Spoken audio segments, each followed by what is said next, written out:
రాక్షస ప్రేమ part 93. Washroom door నుండి వచ్చేసరికి వేగా వెంటనే బేబీని తీసుకుని వెనక్కి టర్న్ అవుతుంది. విరాజ్ రాకని గమనించిన సుభాష్ని వేగా కనిపించకుండా అడ్డంగా నుంచుంటుంది.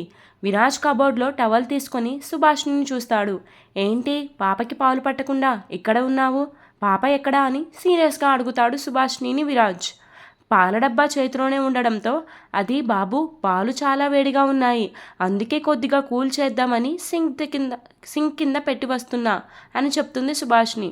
మరి పాప ఎక్కడా అని అడుగుతాడు. వేగా వెంటనే తనని తాను సరిచేసుకొని లేచి సుభాష్ని ముందుకు వస్తుంది. చెప్పాను కదా పాపని కూడా నీతో తీసుకొని వెళ్ళమని, నువ్వే వినిపించుకోకుండా నా ఒడిలో పెట్టి వెళ్ళావు. నన్ను వద్దు అన్న తర్వాత కూడా నేను ఎందుకు ముట్టుకుంటాను, తీసుకో పాపని అంటూ సుభాష్నికి ఇచ్చి హాల్లోకి వెళ్ళిపోతుంది వేగా. సుభాష్ని గుటకలు మింగుతూ విరాజ్ వైపు చూస్తుంది. ఈసారి ఎప్పుడు తనకు ఇవ్వకు అంటాడు విరాజ్. మీరు ఫ్రెష్ అవ్వడానికి వాష్రూమ్కి వెళ్ళేసరికి వేగమ్మకి ఇచ్చాను, లేకపోతే నేను ఎందుకు ఇస్తాను అంటుంది సుభాష్ని. సరే ఈ రూమ్లోనే కూర్చొని పాపకి పాలు ఇవ్వు. ఎలానో నువ్వు పాపకు పాలు ఇచ్చేటప్పుడు ఎవరూ చూడకూడదని చెప్పావు కదా, పాప పాలు తాగే వరకు కూడా వేగాన్ని ఈ రూమ్లోకి రానివ్వకు అంటాడు విరాజ్. అలాగే పాప పాలు తాగే వరకు నువ్వు కూడా బయటకు వెళ్ళడానికి వీల్లేదు అన్నాడు విరాజ్. సరే బాబు మీరు చెప్పినట్టే ఇక్కడే పడతాను. పాపకి పాలు ఏదైనా అవసరం ఉంటే డోర్ తట్టి పిలువు, నేను వస్తాను అంటాడు విరాజ్. సరే అంటూ మళ్ళీ పాపకి డబ్బా పాలు పడుతుంటే పాప తాగదు. ఆల్రెడీ వేగమ్మ పాలు పట్టేసరికి పాప పాలు తాగడం లేదేమో, ఇప్పటికైతే ఆకలి తీరి ఉంటుంది. మళ్ళీ ఇంకోసారి ఇద్దాంలే అని బాటిల్ పక్కన పెట్టి పాపకి జోకొడుతుంది సుభాష్ని. విరాజ్ బాత్ చేసి బయటకు వచ్చేటప్పుడు పాపకి పాలు పడుతున్నట్టు యాక్ట్ చేస్తుంది సుభాష్ని. విరాజ్ రాగానే బాబు పాప పాలు తాగడం అయిపోయింది అని చెబుతుంది. సరే నేను డ్రెస్ వేసుకొని తనని ఎత్తుకుంటాను, అక్కడ పడుకోబెట్టు అంటాడు విరాజ్. పాపని బెడ్ మధ్యలో పడుకోబెట్టి చుట్టూ పిల్లోస్ పెడుతుంది. సుభాష్ని గదిలో నుంచి బయటకు రాగానే ఆమెకు ఎదురుగా వెళ్ళి సారీ అని చెబుతుంది వేగా. ఇప్పుడు సారీ ఎందుకు చెబుతున్నారు వేగమ్మ అని అడుగుతుంది. నిన్ను విరాజ్ ముందు కసిరించుకున్నానుగా, అందుకే మీరు అలా నా మీద కోప్పడబట్టే బాబుకి అనుమానం రాలేదు అంటుంది సుభాష్ని. పాప నేను ఇచ్చిన డబ్బా పాలు తాగలేదు, మీ దగ్గర ఏమన్నా తాగిందా అని అడుగుతుంది సుభాష్ని. తాగింది అని నవ్వుతూ చెప్పి సుభాష్నిని హత్తుకుంటుంది. విరాజ్ డ్రెస్అప్ అయ్యి పాప పక్కకు వచ్చి పడుకుంటాడు. ఫోన్ రింగ్ అవుతుంటే లిఫ్ట్ చేసి హలో అంటాడు. విరాజ్ గారు నేను సాధికని, ఎలా ఉన్నారు అని అడుగుతుంది. I'm good, what about you అని అడుగుతాడు విరాజ్. నేను బాగున్నాను, మీరు ఏం చేస్తున్నారు అంటే ఖాళీగానే ఉన్నారా స్టేషన్లో ఉన్నారా అని. ఇంటి దగ్గరే ఉన్నాను, చెప్పు సాధిక అని అడుగుతాడు. వేగాకి డెలివరీ అయిందా, పాప పుట్టిందా బాబునా అని అడుగుతుంది.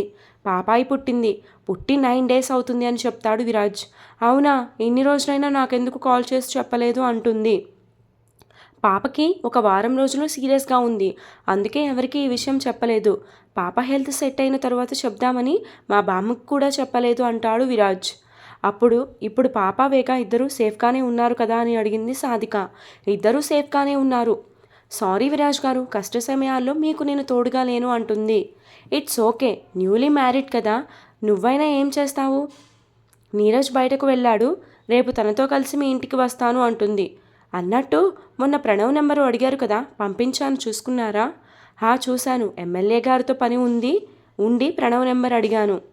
అవునా, నేను చాలా టెన్షన్ పడ్డాను అతని నెంబర్ మీరు ఎందుకు అడిగారు అని. అంటే మీరు పోలీస్ ఆఫీసర్ కదా, దేనికి అడిగారు అని చెప్పి భయపడ్డాను అంటుంది సాధిక విరాజ్తో. ఎమ్మెల్యే గారి గురించి తెలుసుకోవడం కోసం అడిగానులే, ఇక ఆ విషయం వదిలేయి. ఇంతకీ నెంబర్ మీ హస్బెండ్కి తెలిసి ఇచ్చావా లేకపోతే తెలియకుండా ఇచ్చావా అని అడుగుతాడు. మా హస్బెండ్కి తెలియదు నేను మీకు నెంబర్ ఇచ్చిన విషయం. ఓకే, ఇక్కడితో ఆ టాపిక్ వదిలేసే అంటాడు విరాజ్. నువ్వేం చేస్తున్నావు, అంతా ఓకే కదా నీకు అక్కడ అని అడుగుతాడు. అంతా ఓకే కదా అని అడగగానే నీరజ్ తన మీద చూపించే కోపం అంతా ఒక్కసారిగా గుర్తుకు వస్తుంది సాధికకి.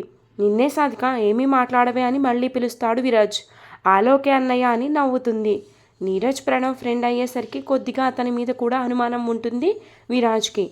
నీరజ్ ప్రణవ్ ఫ్రెండ్ అని పెళ్లి పీటల మీద తెలిసింది, లేకపోతే ఆ పెళ్లిని ఆపేవాడిని అనుకున్నాడు మనసులో విరాజ్. సాధిక, నీకు ఓన్ బ్రదర్ లేకపోయినా నన్నే నీ ఓన్ బ్రదర్ అనుకో, నీకు ఎప్పుడు ఏం అవసరం వచ్చినా వెంటనే నాకు కాల్ చేయొచ్చు. అలానే విరాజ్ గారు అంది సాధిక. ఇంకా గారు ఎందుకు, అన్నయ్య అని పిలువు. మా వేగా ఏం చేస్తుంది? విరాజ్ అన్నయ్య ఆగు ఇస్తాను అంటూ హాల్లోకి వెళ్ళి ఆమె ముందు నుంచుంటాడు. శూన్యంలోకి చూస్తూ పాప గురించి ఆలోచిస్తుంది వేగ. విరాజ్ ఎదురుగా రాగానే తలదించి ఏంటి అంటుంది. మీ ఫ్రెండ్ సాధిక లైన్లో ఉంది, మాట్లాడు అంటూ ఫోన్ ఇస్తాడు. సాధిక అనగానే ఫోన్ అందుకుని ఏడ్చేస్తుంది వేగ. ఏమైందే, ఎందుకు ఏడుస్తున్నావని సాధిక కంగారు పడుతుంది. తన భర్త పాప పక్కనే ఉన్నా కానీ చాలా ఒంటరిగా ఫీల్ అవుతుంది వేగ. అందుకే సాధిక పేరు చెప్పగానే తన ఫ్యామిలీ అని గుర్తొచ్చి ఎమోషనల్ అవుతుంది. ఏం లేదు, చాలా రోజుల తర్వాత నీ వాయిస్ వినేసరికి ఏడుపు వచ్చింది అని చెప్తుంది వేగ. నువ్వు అలా ఏడ్చేసరికి చాలా భయపడ్డాను, నీకేమైందోనని. పాప పుట్టి 10 రోజులు అవుతున్నా నాకెందుకు చెప్పలేదే అంది సాధిక. నేనే నిన్న చూశాను, నీకేం చెప్పను అనుకుంది మనసులో. బయటకు మాత్రం అదేం లేదే, నా మూడ్ ఇంకా సెట్ అవ్వలేదు, లేకపోతే కాల్ చేసేదాన్ని. సరే వేగా, నేను మళ్ళీ కాల్ చేస్తాను అంటూ కాల్ కట్ చేస్తుంది సాధిక. నీరజ్ వచ్చిన తరువాత ఈ విషయం చెప్పి రేపు మీ ఇంటికి వస్తాను. సరే, మీ హస్బెండ్ని అడిగానని చెప్పు అంటూ ఫోన్ కట్ చేస్తుంది వేగ. ఫోన్ విరాజ్కి ఇచ్చి తన పక్కనే కూర్చుంటుంది వేగ. మళ్ళీ సీరియస్ లుక్ ఒకటి విసిరేస్తాడు. నేను మిమ్మల్ని చూడడానికి రాలేదు, మీ ఫోన్ ఇవ్వడానికి వచ్చాను అంది వేగ. నేను పడుకుంటాను, నీకు ఇబ్బందిగా ఉంటే మీ పాపని తీసుకొని హాల్లోకి వెళ్ళండి.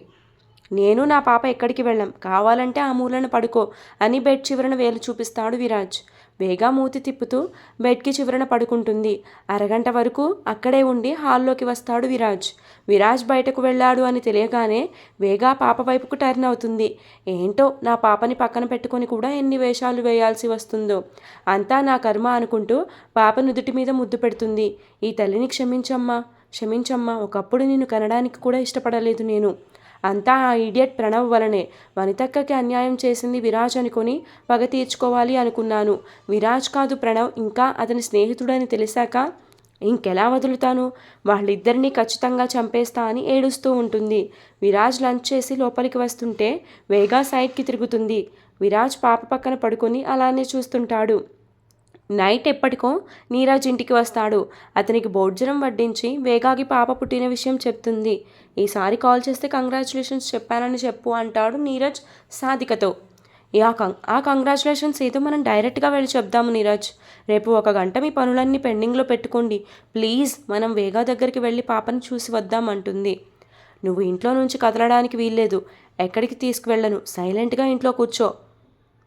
నా బెస్ట్ ఫ్రెండ్ అలా అంటారేంటి, ప్లీజ్ వెళ్ళొద్దామంది నీరజ్తో. విరాజ్ పెళ్లిలో తనని సీరియస్గా చూసి వార్నింగ్ ఇవ్వడం గుర్తురాగానే నీరజ్కి కోపం వస్తుంది. వాడేమన్నాడు మన పెళ్లిలో? నాతో ఏదైనా ప్రాబ్లం వస్తే చెప్పమని చెప్పాడు కదా, మీ అన్నయ్యకి చెప్పుకుంటావా ఏంటి నా గురించి? చెప్పుకుంటే చెప్పుకో అంటాడు నీరజ్. అసలు ఇప్పుడు ఆ టాపిక్ ఎందుకు తీసుకుని వస్తున్నారు అంటుంది సాధిక. మనం పాపని చూడడానికి వెళ్దామని అడుగుతున్నా అంది సాధిక. నేను రాను, తీసుకెళ్ళని చెప్పాను కదా, ఎందుకు అర్పిస్తున్నావని గట్టిగా అరుస్తాడు నీరజ్. అత్తయ్య మావయ్య పడుకున్నారు, ఈ టైంలో అరవకండి అని సాధికనే సైలెంట్ అవుతుంది. రేపు మార్నింగ్ అడిగి చూద్దాంలే అని సైలెంట్గా ఉంటుంది. రోజంతా విరాజ్ పాప పక్కనే పడుకుంటూ ఉంటాడు. అప్పుడప్పుడు బయటకు వెళ్ళినప్పుడు పాపని ముద్దాడుతూ ఉండేది వేగ. నైట్ టైం విరాజ్ ఫుల్గా నిద్రపోతున్నప్పుడు పాపని అలానే చూస్తూ మేలుకొని ఉంటుంది. ఆయన మేల్కొని ఉంటే నిన్ను చూడనివ్వడు, ఇప్పుడే చూడాలి నిన్ను అంటూ పాపని రెప్పవేయకుండా చూస్తూ ఉంటుంది వేగ. విరాజ్కి నిద్రలో మెలకువ వచ్చి చూస్తే వేగ పాప బుగ్గల మీద ముద్దులు పెడుతూ కనిపిస్తోంది.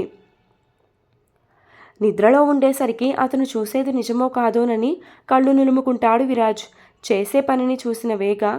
విరాజ్ చేసే పనిని చూసిన వేగ నిద్రలో అటు ఇటు కదులుతున్నట్టుగా యాక్టింగ్ చేసి బెడ్కి చివరన వెళ్ళిపోతుంది.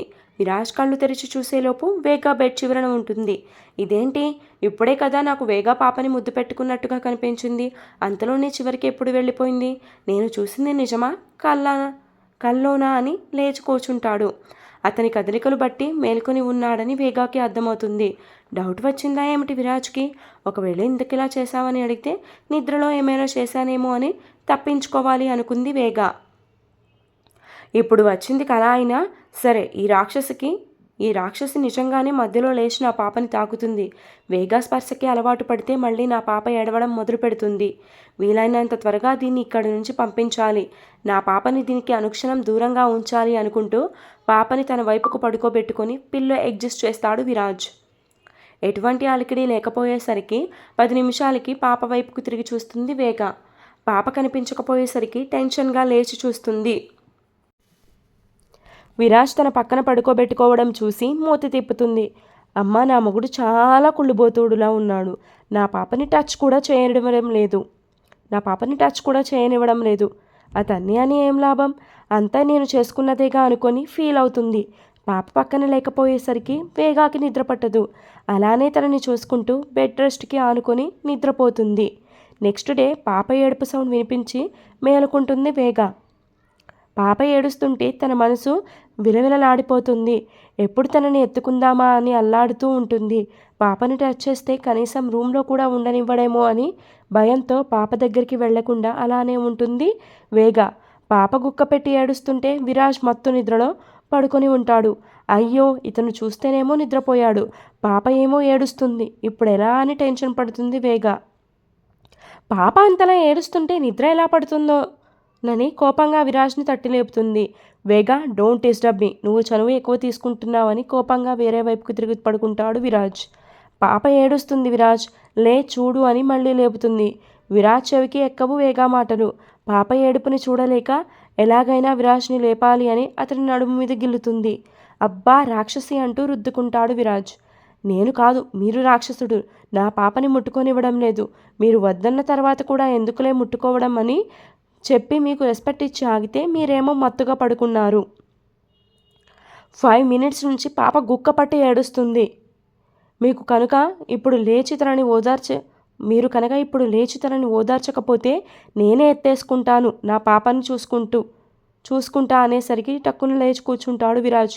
నా పాపని నువ్వు ఎప్పటికీ టచ్ చేయలేవు అంటూ కోపంగా చూసి పాపని ఒడిలోకి తీసుకుంటుంటే ఆగండి అని అరుస్తుంది వేగ. ఏమైంది ఇప్పుడు మళ్ళీ ఆపుతున్నావని కోపంగా చూస్తాడు. మీ నిద్ర మొహాన్ని కడుక్కోండి, కొంచెం ఇలానే పాపని ఎత్తుకుంటారా? ఉఫ్ అని గాలి వదిలి ఫేస్ వాష్ చేసుకుంటాడు విరాజ్. ఈలోపు వేగ పాప పక్కకి చేరి చిట్టికన్నా ఏడవకు, మీ నాన్న వచ్చేస్తాడు అని నుదుటిన ముద్దు పెడుతుంది. తల్లి స్పర్శ తగలగానే ఏడుపు ఆపుతుంది పాప.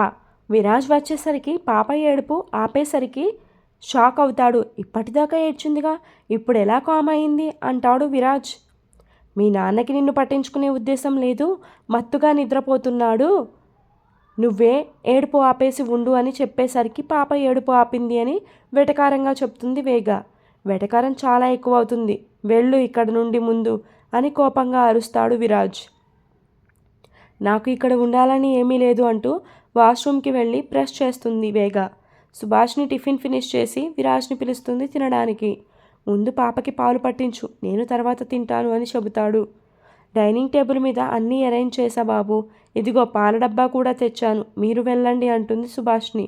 సరే జాగ్రత్తగా పట్టు అని చెప్పి పాపని సుభాష్నికి ఇచ్చి విరాజ్ డైనింగ్ టేబుల్ దగ్గరకు వెళ్తాడు టిఫిన్ చేద్దామని. వేగమ్మ, మీరు బాత్రూంలో ఉన్నారా అంటూ డోర్ దగ్గరకు వెళ్ళి తడుతుంది సుభాష్ని. ఎవరు అని లోపల నుంచి అరుస్తుంది వేగ. నేను సుభాష్నిని, పాపకి పాలు పడిదిరి గాని రండి. విరాజ్ అక్కడ లేడా అని అడుగుతుంది వేగ. ఉంటే నేనెందుకు పిలుస్తా, టిఫిన్ చేయడానికి వెళ్ళారు, మీరు బయటకు రండి. వేగ బయటకు వచ్చేలోపు ఈ తలుపుకు గడియ పెడతారు. అడిగితే మీరు కాళ్ళు చేతులు కడుక్కోవడానికి వెళ్ళానని చెప్పి డోర్ లాక్ చేసుకున్నాను అని చెప్పండి అంటుంది సుభాష్ని. నీకు చాలానే తెలివితేటలు ఉన్నాయి సుభాష్ని అని నవ్వుతుంది వేగ. నా తెలివితేటలు పక్కన పెట్టండి, ఎంతలా కవర్ చేయాల్సి వస్తుందో ఒక తల్లిని బిడ్డ దగ్గరకు చేర్చడానికి అంటుంది. ఇద్దరూ ఎప్పుడు మామూలు అవుతారో, ఈ కష్టాలు ఎప్పుడు తప్పుతాయో అని నిరుత్సాహపడుతుంది సుభాష్ని. ఇప్పుడప్పుడే నీకు ఇష్టాలు తీరేటట్టు లేవులే అంటుంది వేగ. విరాజ్ నన్ను పాప దగ్గర కూడా ఉండనివ్వడం లేదు, నా నీడ పడడం కూడా ఆయనకు ఇష్టం లేనట్టు చేస్తున్నాడు. నువ్వేమో మొగుడు పెళ్ళాల మధ్య గొడవలు ఎన్నో రోజులు ఉండవని చెప్పావు. చూసావా విరాజ్ నన్ను ఎంత దూరం పెడుతున్నాడో. మీ ప్రయత్నం మీరు చేయండి అమ్మా, ఇంతకు మించి నేను ఇంకేమీ చెప్పలేను అంటుంది సుభాష్ని వేగాతో. అలా అనుకుంటూనే ఉంటున్నా సుభాష్ని, ఆయనలో ఎప్పుడు మార్పు వస్తుందో ఎదురు చూస్తూ ఉండాలి అంటుంది. నీరజ్ బయటకు వెళ్ళడానికి రెడీ అవుతుంటే అతన్ని కన్నార్పకుండా చూస్తుంది సాధిక. దేనికి గుడ్లగూబంత కళ్ళు వేసుకుని నన్నే చూస్తున్నావు అని అడుగుతాడు. ఎక్కడికో బయటకు వెళ్తున్నట్టు ఉన్నారు, ఆఫీస్కా? అవన్నీ నీకు చెప్పాలనే ఇంట్రెస్ట్ లేదని ఆల్రెడీ చెప్పానుగా, మాటిమాటికి ఎందుకు అడుగుతావు అంటాడు నీరజ్. నిన్న అత్తయ్య గారే చెప్పారు నా కొడుకుని చూసుకునే బాధ్యత నీదేనని. అందుకే అడుగుతున్నాను, లేకపోతే నేను ఎందుకు అడుగుతాను అంటుంది సాధిక. మా అమ్మ ఎప్పుడు నన్ను ఎక్కడికి వెళ్తున్నావని అడగలేదు. నువ్వు అడుగుతున్నావంటే మా అమ్మని నువ్వే అడిగి ఉండాలి. నిన్న నేను అత్తయ్య గారితో నీరజ్ గురించి అడిగింది కనిపెట్టేశాడు నా మొగుడు అనుకుంది సాధిక మనసులోనే. ఎలా అయినా టాపిక్ చేంజ్ చేయాలని. అది కాదు నీరజ్, ఆఫీస్ వేర్ వేయకుండా నార్మల్ డ్రెస్ వేసేసరికి ఎక్కడికి అని అడిగాను. దానికే మీకు అంత కోపం వస్తే ఎలా అంటూ బుంగ మూతి పెడుతుంది సాధిక. మూతేంటి వంకరగా పెట్టావు, ఏమైనా రోగం వచ్చిందా? అరే అదేదో నేను సరదాగా తిప్పాను, దానికి రోగం వచ్చిందా అని అడుగుతావే. అలా తిప్పితే వచ్చి బతిమలాడాలు ఇవన్నీ లవ్లో ఉంటాయి, మ్యారేజ్ లైఫ్లో కాదు అంటాడు నీరజ్. అంటే నువ్వు నన్ను లవ్ చేయలేదా నీరజ్ అంటుంది ఓరగా చూస్తూ సాధిక. ఒకప్పుడు చేశానని చెప్పాను కదా, కానీ ఇప్పుడు నీ మీద లవ్ లేదు అంటాడు నీరజ్. నాకు అప్పుడు ఇప్పుడు ఎప్పుడు నీ మీద ప్రేమ ఉంది, నువ్వే నన్ను అర్థం చేసుకోవడం లేదు అంది సాధిక. సాధిక మాట్లాడుతున్నా పట్టించుకోకుండా కార్ కీస్ తీసుకొని వెళ్ళిపోతుంటే, ప్లీజ్ నన్ను వేగా దగ్గరికి తీసుకొని వెళ్ళండి అని అతనికి అడ్డుగా నిలబడుతుంది. తీసుకెళ్ళనని చెప్పాక కూడా మళ్ళీ అడుగుతావే అని కోపంగా చూస్తాడు నీరజ్. విరాజ్ టిఫిన్ చేసి లోపలికి రావడం గమనించిన సుభాష్ని వెంటనే పాపని తన ఒడిలో పడుకోబెట్టుకుని పాలు పడుతున్నట్టు యాక్ట్ చేస్తుంది. విరాజ్ వస్తున్నాడని వేగా తన కుర్చీలని చీరని సరిచేసుకున్నట్టుగా యాక్టింగ్ చేస్తూ సుభాష్ని ఇంకా పాపకి పాలు పట్టడం చూసి వెనక్కి వెళుతూ వేగాని చూస్తాడు. వేగా కుర్చీళ్ళు పోసుకుంటూ ఏంటి అలా చూస్తున్నారు అంటుంది. ఏం లేదని తల ఊపి హాల్లోకి వెళ్తాడు విరాజ్. ఉఫ్ బతికిపోయాను అని వేగా ఊపిరి తీసుకుంటుంది. గుడ్ మార్నింగ్ సార్ అంటూ నాయక్ లోపలికి వస్తాడు. రా నాయక్, వచ్చి కూర్చో అంటూ సోఫాను చూపిస్తాడు విరాజ్. స్టేషన్కి వెళ్తూ ఒకసారి మిమ్మల్ని కలిసి పాపని చూద్దామని వచ్చాను సార్. పాప పాలు తాగుతుంది, ఒక 10 నిమిషాలు కూర్చో అంటాడు విరాజ్ నాయక్ని. మీరు ఎప్పటి నుంచి స్టేషన్కి వస్తారు సార్? ఇంకా ఏమీ అనుకోలేదు నాయక్, వచ్చి ఒకసారి లాంగ్ లీవ్ తీసుకుంటాను. నాయక్ మాటలు వినిపించేసరికి వేగా బయటకు వస్తూ వారి మాటలు విని ఆగిపోతుంది. సార్ వీడియో ఈ పెన్ డ్రైవ్లో ఉంది అంటాడు. ఏ వీడియో నాయక్? అదే సార్, ఆ ప్రణవ్ వనిత గారిని అత్యాచారం చేసి చంపిన విషయాన్ని ప్రణవ్ ఒప్పుకున్నాడు కదా, ఆ వీడియో అంటాడు. మీరు ఎంతో తప్పించారు కదా సార్, మీరు ఏ తప్పు చేయలేదు అని మేడం గారికి నిరూపించడానికి ఈరోజు అది నిజమవుతుంది. ఈ పెన్ డ్రైవ్లో ఉన్న వీడియోని ఇప్పటికిప్పుడే మీరు మేడం గారికి చూపించి మీ తప్పు లేదని చెప్పండి అంటాడు. ఈ రోజుతో మీ ఇద్దరి మధ్య ఉన్న డిస్టర్బెన్స్ అంతా సాల్వ్ అవుతుంది. విరాజ్ ఆ పెన్ డ్రైవ్ని మళ్ళీ నాయక్ చేతిలో పెడతాడు. ఈరోజు ఎపిసోడ్ ఇంతటితో కంప్లీట్ అయిపోయిందండి. మళ్ళీ వెనక్కి ఎందుకు వచ్చాడు ఈ విరాజ్? ఎందుకు చూపించను అంటున్నాడు వేగా? అయినా వేగాకి చూపించకపోయినా ఆల్రెడీ తెలుసు కదా, మరి ఏం జరుగుతుందో ఫ్యూచర్లో చూద్దాం. For more updates do follow me. Story continuous. ఈరోజు ఎపిసోడ్ రెండు ఎపిసోడ్స్కి కూడా 2 ప్రోమోస్ ఇచ్చాను, షార్ట్స్లో అప్లోడ్ చేశాను. మీరు గమనించారో లేదో, ఇక నుంచి నేను 1 కానీ 2 కానీ నెక్స్ట్ పార్ట్ వచ్చే ప్రోమోస్ అయితే పెడతానండి. ఒకసారి ప్రోమోస్ కూడా చెక్ చేసుకోండి. అండ్ ప్రోమో లెంత్ మీరు చూసి చెక్ చేసి మాకు ఆ లెంత్ ఓకే అని మీరు కామెంట్స్ చేస్తే నేను ఆ లెంత్లో పెడతాను. లేదు మాకు ప్రోమో సరిపోవట్లేదు అని మీరు అనుకుంటే కనుక నేను 1 minute ప్రోమో అయితే పెట్టడానికి ట్రై చేస్తాను. మీకు ఎలాంటి ప్రోమోస్ అయితే కావాలో స్టోరీ కింద కామెంట్ చేసేయండి. అండ్ షార్ట్స్లో కూడా వెళ్ళి ఒక లుక్ వేసి మీకు ప్రోమో అది సరిపోతుందో లేదో చూసి చెప్తే కనుక దానికి తగ్గట్టు నేను చేస్తానండి. For more updates do follow me. Story continuous. Thank you all. Regular commenters అందరికీ కూడా స్పెషల్ థ్యాంక్స్ అండి. ఎందుకంటే మీ కామెంట్స్ నాకు ఇంకా బూస్టప్ని ఇస్తున్నాయి. అండ్ నార్మల్ వ్యూవర్స్ కూడా చాలా థ్యాంక్స్ రోజు నా స్టోరీని చదువుతున్నందుకు. బాయ్.